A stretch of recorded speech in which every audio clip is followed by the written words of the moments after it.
Hello दोस्तों, आपने online frauds के और स्कैम्स के बारे में बहुत कहानियां सुन रखी होंगी और शायद आप में से कुछ ने इनका खुद भी सामना किया होगा। आज इन स्कैम्स की डिटेल में जाएंगे और देखेंगे कि इस फास्ट पेस टेक्नोलॉजी के दौर में किस तरह से स्कैमर्स भी और सोफिस्टिकेटेड और टेक सेवी होते जा रहे हैं। आज इंडिया में होने वाले मेजर फ्रॉड्स और स्कैम जो आम लोगों को इम्पैक्ट करते हैं, उनमें से खास हैं ये 4 या 5 फ्रॉड। सबसे पहले बात करते हैं यूपीआई की। यूपीआई हमारी जिंदगी का एक अटूट हिस्सा बन गया है। यूपीआई का इस्तेमाल इंडिया में अनप्रेसिडेंटेड तौर पे बढ़ गया है। एक रिटेलर से लेकर सिगरेट पान वाला, मेडिकल स्टोर वाला, यहाँ तक कि डोनेशंस के लिए भी अब यूपीआई का इस्तेमाल होने लगा है। इस बढ़ोतरी के साथ साथ हुई है यूपीआई फ्रॉड की शुरुआत, जिसको आगे डिटेल में समझेंगे। दूसरे अहम फ्रॉड्स हैं इन्वेस्टमेंट्स और रिटर्न्स से रिलेटेड फ्रॉड। इन्वेस्टमेंट और उसके रिटर्न्स के नाम पर अनसस्पेक्टिंग लोगों को लुभाकर पैसे लगवाना और फिर कंपनी बंद करके गायब हो जाना। तीसरा मेजर फ्रॉड है कुरियर स्कैम। इसकी भी डिटेल्स हम आगे जानेंगे। और फाइनली बैंकिंग और पार्ट टाइम जॉब्स का फ्रॉड। ऐसे कई सारे फ्रॉड्स और स्कैम्स आज बहुत प्रेवलेंट है। इनमें से सिर्फ 4 या 5 पर हम आज डिस्कशन करेंगे। फिस्कल ईयर 2023 यानी 2023 में आरबीआई के जरिए डॉक्यूमेंट किए गए फ्रॉड की वैल्यू करीब $302 बिलियन की है, जो कि आसान भाषा में 30,000 करोड़ के आसपास है। ये अमाउंट अगर आपको बड़ा लगता है तो आइए आपको एक चौंका देने वाला अमाउंट बताता हूँ। 2021-22 में ये अमाउंट करीब 1.3 ट्रिलियन रुपीस का था, जिसको सुनकर ये 2023 का अमाउंट छोटा लगने लगता है। लेकिन ये दोनों नंबर फ्रॉड के वॉल्यूम्स और अमाउंट के हिसाब से एक बहुत ही बड़ा अमाउंट है। और दोस्तों, इसमें बड़ी तादाद में लोगों का ऑर्गेनाइज्ड बिजनेस की तरह इन्वॉल्वमेंट है और उसको चलाने वाले लोग कुछ तो प्रोफेशनल टीम्स की तरह ऑपरेट करते हैं। साल 2023 सोफिस्टिकेटेड फ्रॉडस्टर्स के लिए कुछ खास ही रहा है, क्योंकि हर तरह के ऑनलाइन फ्रॉड्स में बड़े पैमाने पर इस साल में स्पाइक या बढ़ोतरी आई है। 2023 में ही यूपीआई ट्रांजैक्शंस ने 100 बिलियन ट्रांजैक्शन का आंकड़ा पार कर लिया। एक एस्टिमेट के हिसाब से 2030 तक हर रोज करीब 2 बिलियन यूपीआई ट्रांजैक्शंस किए जाएंगे। वैसे तो यूपीआई ट्रांजैक्शंस अपने आप में काफी सेफ हैं और उसमें मल्टी लेवल ऑथेंटिकेशंस अवेलेबल है, लेकिन इसकी प्रोग्रेस के साथ साथ फ्रॉडस्टर्स ने भी, स्कैम करने वालों ने भी अलग अलग तरीके इजाद कर लिए हैं यूपीआई फ्रॉड्स करने के।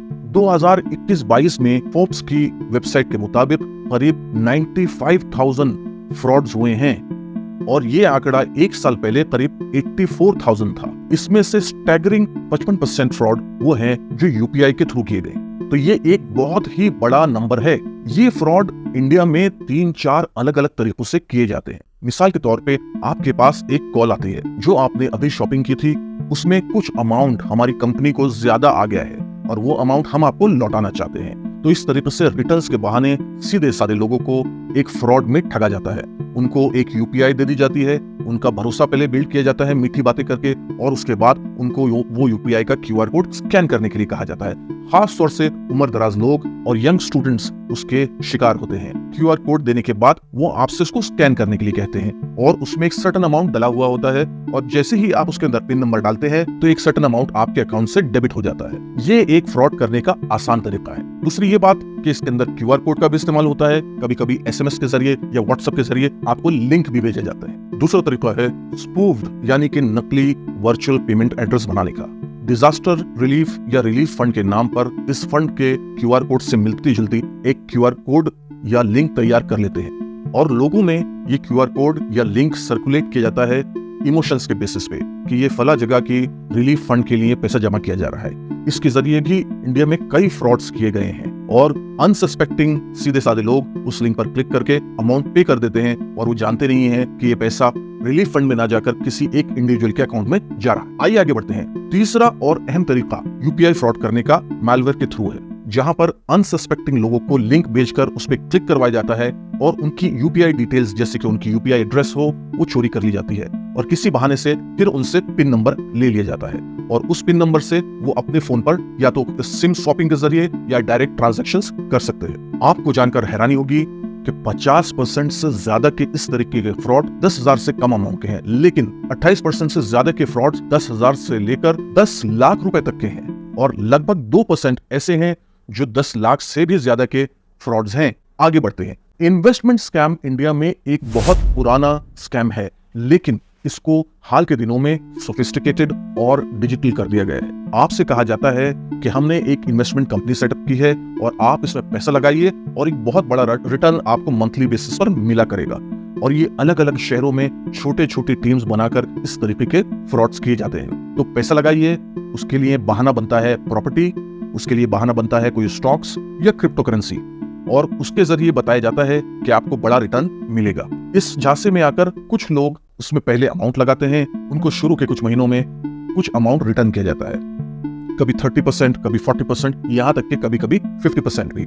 और उनको लगने लगता है कि ये तो एक ट्रस्ट वर्दी कंपनी है, और इस ट्रस्ट को बिल्ड करने के बाद उनसे फिर बड़े अमाउंट लगवाए जाते हैं। और फिर जब बहुत सारे लोग उसमें इस भरोसे के जरिए ज्वाइन हो जाते हैं तो वो पैसा लेकर कंपनी या तो लापता हो जाती हैं, या फिर कुछ महीनों ट्रांजैक्शंस, कुछ साल, कभी कभी कुछ साल ट्रांजैक्शंस करने के बाद वो कंपनी अपने आप को बैंकरप्ट डिक्लेयर करने के बाद वो वहां से फरार हो जाते हैं। ऐसा ही एक फ्रॉड 2023 में 712 करोड़ का फ्रॉड हैदराबाद में पाया गया था, जिसमें अलग अलग मुल्कों के लोग इन्वॉल्व थे। इसी तरह से तीसरे टाइप का फ्रॉड जो आज बहुत प्रेवलेंट है वो है पार्ट टाइम जॉब फ्रॉड। आपने या आपके दोस्तों ने अगर कभी किसी इंटरनेशनल नंबर से एक व्हाट्सएप मैसेज रिसीव किया होगा तो आप जानते होंगे इस फ्रॉड के बारे में, जहां सेंडर आपको मैसेज भेजता है कि आपके लिए बहुत ही आसान part time job opportunities available है। जैसे ही आप उससे यस कहते हैं तो वो आपसे बहुत अच्छी लैंग्वेज में कम्युनिकेट करना शुरू कर देता है और आपको लगता है कि ये कोई जेन्युइन कंपनी है। जब आप उससे बात करना शुरू करते हैं तो वो आपको छोटे छोटे असाइनमेंट, जैसे किसी सॉफ्टवेयर में, किसी एप्लीकेशन में कोई एडिटिंग का काम, किसी जगह पर फीडबैक देने का काम, किसी जगह पर रेटिंग्स डालने का काम आपसे करवाते हैं। जब आप ये काम उन वेबसाइट्स पे कर लेते हैं तो वो आपके अकाउंट में कभी 250, कभी 500, कभी 1000 रुपए तक डाल देते हैं। तो इस तरीके से हफ्ता 10 दिन ट्रांजैक्शंस करने के बाद, बातचीत करने के बाद वो आपसे आपका भरोसा जीत लेते हैं। फिर आपको ये लगने लगता है कि ये तो एक जेन्युइन कंपनी है, क्योंकि ये पिछले एक हफ्ते से 10 दिन से मेरे अकाउंट में लगातार पैसे डाल रही है। ये भरोसा और रिलेशनशिप बिल्ड करने के बाद वो आपसे कहते हैं कि आइए हमारे साथ आप भी इन्वेस्ट कीजिए, और जैसे हम पैसा बना रहे हैं आप भी पैसा बनाइए। अनसस्पेक्टिंग यंग लोग, मिडिल क्लास लोग, प्रोफेशनल्स, बूढ़े, सब इस ट्रैप में आ जाते हैं और उनको लगता है कि ये तो पैसे बनाने का एक आसान तरीका है और एक लीगल तरीका है। अप्रैल 2023 में दिल्ली पुलिस ने करीब 467 केसेस इस तरीके के दर्ज किए थे, जिसमें इस तरीके के पार्ट टाइम फ्रॉड्स को चलाया जा रहा था।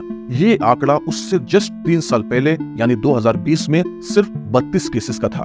तो 2020 में 32 केसेस और 2023 में 467 केसेस हो गए थे। ये अकेले दिल्ली की बात। तो ये स्कैम पार्ट टाइम जॉब के नाम से शुरू होता है, कुछ पैसे ट्रांजैक्शंस किए जाते हैं और फ्रॉड और पैसा वसूली तक जाकर ये खत्म होता है। इससे बचने की बहुत खास जरूरत है दोस्तों आगे बढ़ते हैं। चौथा फ्रॉड बहुत ही कॉमन फ्रॉड है, लेकिन एक बहुत ही अहम फ्रॉड है।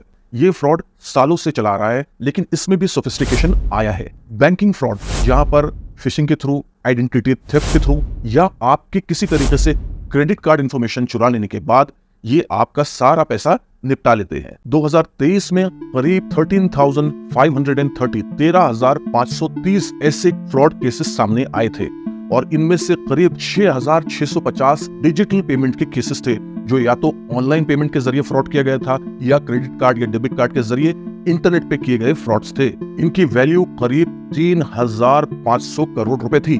तो इमेजिन कीजिए कि एक साल के अंदर करीब 13,500 फ्रॉड्स और उनकी वैल्यू 3,500 करोड़, इतने बड़े लेवल का बैंकिंग फ्रॉड किया गया था। ये फ्रॉड इन सारे फ्रॉड्स में से सबसे आसान फ्रॉड है, लेकिन इसमें लोग बहुत ज्यादा तादाद में उलझ जाते हैं। अनसस्पेक्टिंग लोगों को पहले फोन बैंकर बनकर कॉल किया जाता है और बताया जाता है कि मैं या तो आरबीआई से कॉल कर रहा हूं या आईसीआईसीआई से या एचडीएफसी से या जो भी बैंक से, एक तुक्का लगाया जाता है। फिर आपको अर्जेंसी दिखाई जाती है कि अरे ये तो बहुत अर्जेंट कॉल है, आपके अकाउंट के साथ किसी ने फ्रॉड करने की कोशिश की है, इसलिए हमें फौरन आपके अकाउंट की इंफॉर्मेशन की जरूरत होगी और उसके लिए आप अपना अकाउंट नंबर कंफर्म कीजिए, आप अपना नाम कंफर्म कीजिए और पिन नंबर कंफर्म कीजिए, जो आपके ऑनलाइन ट्रांजैक्शन की पिन नंबर है, और उसके साथ साथ हो सके तो एटीएम पिन नंबर भी कंफर्म कीजिए। तो एक अनसस्पेक्टिंग इंसान अपने अकाउंट को सेव करने के लिए, बचाने के लिए फौरन अपना अकाउंट नंबर कंफर्म करता है, उसके साथ साथ वो अपना डेबिट कार्ड नंबर और पिन नंबर भी उस बंदे से शेयर कर देता है। जैसे ही ये काम होता है तो सारी डिटेल आपकी उस कॉलर के पास पहुंच जाती है।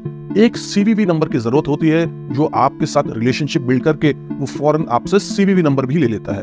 अब तो क्या बात है, अब तो उसके पास आपकी सारी इंफॉर्मेशन मौजूद है और उसको सिर्फ ऑनलाइन जाकर एक शॉपिंग का ट्रांजैक्शन या फंड ट्रांसफर का ट्रांजैक्शन करना है। इस तरीके से वो आपके हजारों लाखों रुपए या तो ट्रांसफर भी कर सकता है या उसके जरिए ऑनलाइन शॉपिंग भी कर सकता है और इसको ट्रेस करना बहुत ही मुश्किल है। दोस्तों फिर आगे बढ़ते हैं और आज का फाइनल फ्रॉड डिस्कस करते हैं जो कि एक नए तरीके का फ्रॉड है। इससे यंग लोगों को बचने की बहुत खास जरूरत है। इसका नाम है कुरियर स्कैम। आजकल क्या हो रहा है कि बहुत बड़े पैमाने पर बहुत सारे यंग लोगों का नंबर कुछ फ्रॉडस्टर्स के पास पहुंच गया है। वो लोग सीधे आपको एक यंग कॉलेज गोइंग स्टूडेंट को या किसी यंग प्रोफेशनल को कॉल करते हैं और वो कहते हैं कि आपके नाम से एक फ्रॉड चल रहा है। यानी फ्रॉडस्टर ही आपको कॉल करता है और आपसे कहता है कि आपके नाम पे फ्रॉड चल रहा है, आपके नाम से कुछ इलीगल मटेरियल जैसे ड्रग्स, दवाइयां या कोई और चीजें जो हैं यहां से वहां भेजे जा रहे हैं हमारे कुरियर के थ्रू, और अगर आपने हमें पैसे नहीं दिए तो हम ये लॉ एनफोर्समेंट एजेंसीज को बता देंगे कि आप ये ट्रांजैक्शंस कर रहे हैं।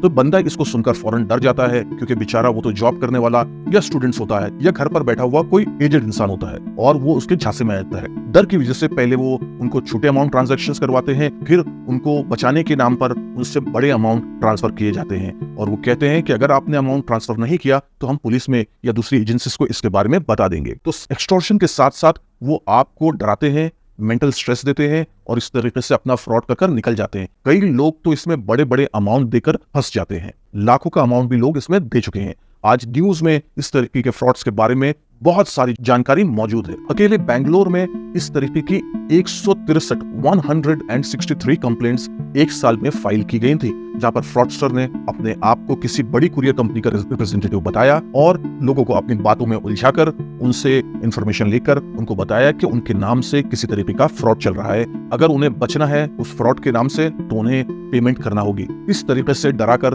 धमकाकर लोगों से कुरियर फ्रॉड के जरिए उनसे पैसे ऐंठ लिए जाते हैं। बैंगलोर की ही पुलिस ने एडवाइजरी जारी की थी कि इस तरीके के फ्रॉड कॉल्स रिसीव करने वाले कभी भी अपनी पर्सनलाइज्ड जानकारी किसी दबाव में या डर की वजह से किसी के साथ साझा ना करें। उसी तरीके से किसी तरीके की बैंकिंग या कैश का ट्रांजैक्शंस ना करें और फौरन पुलिस को इन्फॉर्म करें। तो ये कुछ 5 बड़े फ्रॉड्स हैं दोस्तों। इस तरीके के कई और फ्रॉड्स मार्केट में मौजूद हैं, लेकिन आज हमने इन 5 के बारे में डिस्कशन किया। अब जानते हैं कि इन फ्रॉड से कैसे बचा जाए। ऐसे किसी स्कैम या फ्रॉड का सामना आपने किया है तो ऐसी सिचुएशन में क्या करना चाहिए? सबसे पहली और सबसे अहम चीज ये है कि आप उसके बारे में अवेयर हो। इसीलिए ये वीडियो बनाई गई है कि एटलीस्ट इन 5 खास तरीके के फ्रॉड्स के बारे में लोगों में अवेयरनेस हो। तो आपको अवेयर रहना होगा कि मार्केट में किस तरीके के फ्रॉड्स प्रेवलेंट है। गवर्नमेंट एजेंसीज और बैंकिंग अथॉरिटीज और दूसरी एजेंसीज अलग अलग वक्त पर इसके बारे में इंफॉर्मेशन शेयर करते रहते हैं। वो पब्लिक अवेयरनेस के लिए न्यूज़पेपर में या ऑनलाइन इस तरीके की कम्युनिकेशन भेजते रहते हैं ताकि लोग इसके बारे में अवेयर रहें। तो सबसे पहले अपनी अवेयरनेस बिल्ड करें, अवेयर रहें, अलर्ट रहें कि किस तरीके की कम्युनिकेशन मार्केट में है, किस तरह की कम्युनिकेशन गवर्नमेंट एजेंसीज की तरफ से दी जा रही है और उसके बारे में होशियार रहें। दूसरी चीज याद रखिए, कोई भी बैंक का रिप्रेजेंटेटिव कभी भी आपसे पर्सनल इंफॉर्मेशन जैसे पासवर्ड, ऑनलाइन पिन नंबर या एटीएम का पिन नंबर कभी भी नहीं मांगेगा, क्योंकि ये सारी इंफॉर्मेशन उनके सिस्टम में ऑलरेडी होती है और उनको इसकी जरूरत आपसे नहीं होती। तो अगर आपसे कोई ये इंफॉर्मेशन मांग रहा है तो पहले उसकी आइडेंटिटी एस्टैब्लिश कीजिए, पता कीजिए ये कौन है जो आपसे आपका पिन नंबर मांग रहा है, क्योंकि हो ना हो ये कोई फ्रॉडस्टर है जो आपसे आपकी बैंकिंग इंफॉर्मेशन हासिल करना चाहता है। तीसरी और बहुत इंपॉर्टेंट चीज, जो वेबसाइट्स आप रेगुलर सर्व करते हैं, चाहे वो फाइनेंशियल ट्रांजैक्शंस वाली वेबसाइट्स हों या नॉन फाइनेंशियल ट्रांजैक्शंस वाली वेबसाइट हों, उनके पासवर्ड्स काफी स्ट्रांग बनाइए। उसमें अपने डेट ऑफ बर्थ या अपने बच्चों के या अपने रिश्तेदारों के फोन नंबर डालने से बचें। जो आसानी से क्रैक किए जा सके ऐसे पासवर्ड डालने से बचें, बल्कि उसको स्ट्रांग बनाने के लिए नंबर्स का, अल्फाबेट्स का मिक्स और मैच करें और उसको कहीं लिख कर रखें ताकि वो आपको याद रहे। उसी तरीके से जहां पर मल्टी फैक्टर ऑथेंटिकेशन मौजूद है, जहां पर पिन नंबर के साथ साथ कोई ओटीपी का ऑप्शन अवेलेबल है या एडिशनल कीवर्ड का ऑप्शन अवेलेबल है, उनको जरूर एक्टिवेट करें ताकि अगर किसी ने आपका पासवर्ड क्रैक भी कर लिया तो जो मल्टी लेवल ऑथेंटिकेशन है वो उस बंदे को, उस फ्रॉड को आगे ना जाने दे। चौथी चीज, एक बहुत पुराना तरीका है फ्रॉडुलेंट ईमेल्स भेजने का। आज से 10 से 15 साल पहले एक फ्रॉडुलेंट ईमेल्स की चेन शुरू हुई थी, जहां पर कहा जाता था कि मैं फला कंट्री में रहता या रहती हूं और मेरे पास इतना पैसा है और ये पैसा मैं दान करना चाहती हूं। तो आप अपनी बैंक डिटेल्स मुझे भेजिए, अपना फोन नंबर, नाम मुझे भेजिए और वो ट्रांजैक्शंस मैं यहाँ से, इंग्लैंड से या अमेरिका से या किसी और मुल्क से आपके अकाउंट में करवा दूंगा या करवा दूंगी। काफी सारे लोग इस फ्रॉड में फंसे थे। आज वो बढ़कर व्हाट्सएप और एसएमएस पर भी आ गया, जहां पर आपसे कहा जाता है कि अपने बैंक डिटेल ऑथेंटिकेट कीजिए और इतने हजार रुपए आपके अकाउंट में आ जाएंगे। और एक सीधा साधा आदमी उस लिंक पे क्लिक करता है और पैसे आने के बदले इसकी बैंकिंग डिटेल्स सारी मांगी जाती है और वो बैंकिंग डिटेल्स सामने वाले बंदे के पास चली जाती। तो अगर आप इस तरीके के ईमेल्स रिसीव करें या एसएमएस या व्हाट्सएप मैसेजेस रिसीव करें तो सबसे पहली चीज करें कि श्योर हो जाएं कि ये सही इंफॉर्मेशन है या नहीं, और सस्पिशियस रहें कि ये इसमें कोई शक की गुंजाइश तो नहीं। और अगर आप श्योर ना हो तो किसी ऐसे हमदर्द इंसान को दिखाएं जो आपका खैरख्वाह हो, जो आपका भला चाहता हो। पांचवी चीज, अपने टैबलेट्स, गैजेट्स, लैपटॉप, मोबाइल, इन सारी चीजों को वक्तन फवक्तन इनके पासवर्ड्स, इनके लॉगिन क्रेडेंशियल्स चेंज करते रहें और कोशिश करें कि अपने बैंक स्टेटमेंट्स को भी रेगुलर तरीके से चेक कर रहे हैं। और कहीं पर भी सस्पिशियस ट्रांजैक्शन दिखाई दे तो फौरन उसको बैंक में रिपोर्ट करें और उसी तरीके से जरूरत पड़ने पर पुलिस में भी रिपोर्ट करें। गवर्नमेंट ने national cyber crime reporting portal तैयार किया हुआ है। उसी तरीके से करीबी पुलिस थाने में साइबर क्राइम डिपार्टमेंट भी मौजूद है। अगर आपको ऐसा लगता है कि आप किसी तरीके से किसी उलझन में फंस गए हैं जहां पर आपके साथ साइबर क्राइम हुआ है, तो इन दोनों लोकेशंस पर जाकर रिपोर्ट को लिखवा सकते हैं और उनको बता सकते हैं। उसके साथ साथ आपको यह भी करना होगा कि इस तरीके के फ्रॉड का एविडेंस अपने साथ तैयार रखना होगा, ताकि पुलिस और एनफोर्समेंट अथॉरिटीज जब आपसे डिटेल्स मांगे तो वो डिटेल्स आप उनको फौरन प्रोवाइड कर सकें। सो दोस्तों, इस तरीके से ये जिम्मेदारी आपकी है कि आप फर्स्ट लेवल पर अपने आप को सिक्योर रखें। किसी भी अनजाने लिंक पर, किसी भी अनजाने वेबसाइट पर अपनी पर्सनल इंफॉर्मेशन शेयर ना करें। किसी भी सस्पिशियस कॉल पर अपनी बेसिक इंफॉर्मेशन प्रोवाइड ना करें। अगर किसी को कोई इंफॉर्मेशन चाहिए होगी तो कभी भी वो आपका पासवर्ड नहीं होगा। आज के लिए इतना ही। Thank you.